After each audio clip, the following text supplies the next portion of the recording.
Domov.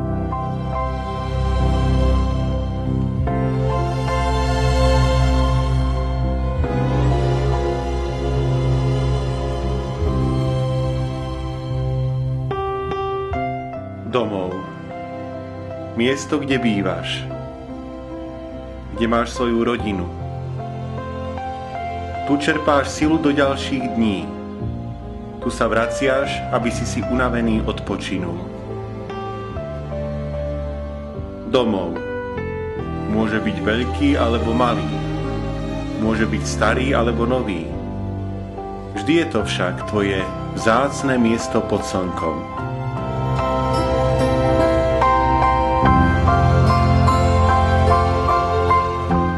Nie je však len jeden domov, tak ako nie je len jedna rodina.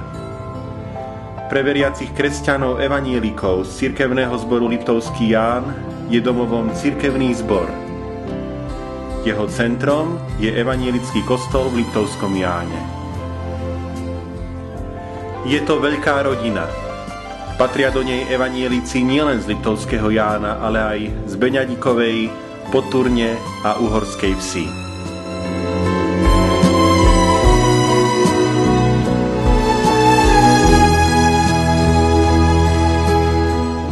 Ako v správnej rodine sa nezabúda na nikoho, počnúc od tých najmenších. Každú nedeľu sa schádzajú deti na detskej besiedke.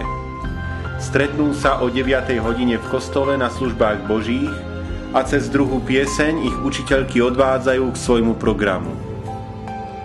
Program týchto stretnutí je bohatý.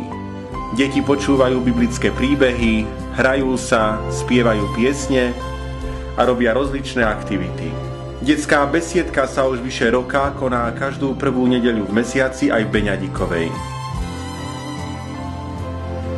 Stretáva sa aj dorast. Stretnutia dorastu bývajú každú sobotu o 17. hodine na evanielickej fare v Liptovskom Jáne. Tu majú svoj priestor v cirkevnom zbore mladí ľudia od 12 do 18 rokov. Majú vždy duchovnú tému a popri nej sa rozprávajú, hrajú, spievajú piesne.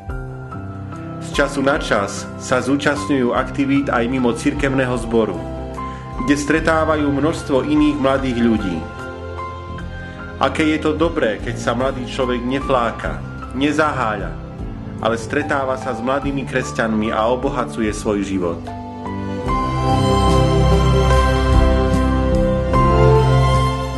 Dvakrát do mesiaca sa stretávajú mamičky na mamiklube.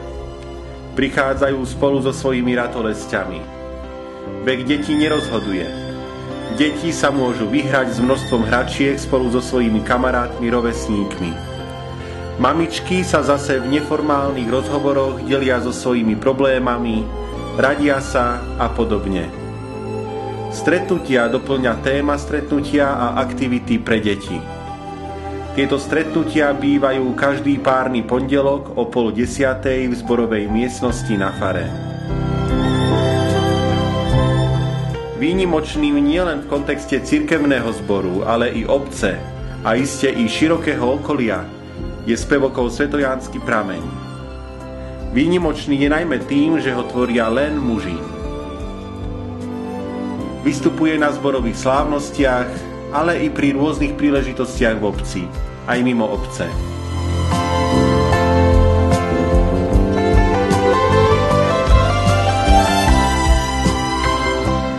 Vrcholom duchovného života kresťana sú samozrejme služby Božie.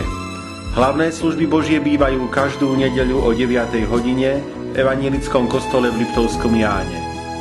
Schádzame sa tu predovšetkým preto, aby sme počuli slovo Božie, ktoré zvestuje Božiu milosť v Ježišovi Kristovi. Tešíme sa však z toho, že služby Božie sú zaujímavé. Okrem brata farára sa do služieb Božích zapájajú aj laici, ktorí čítajú starozmluvný text.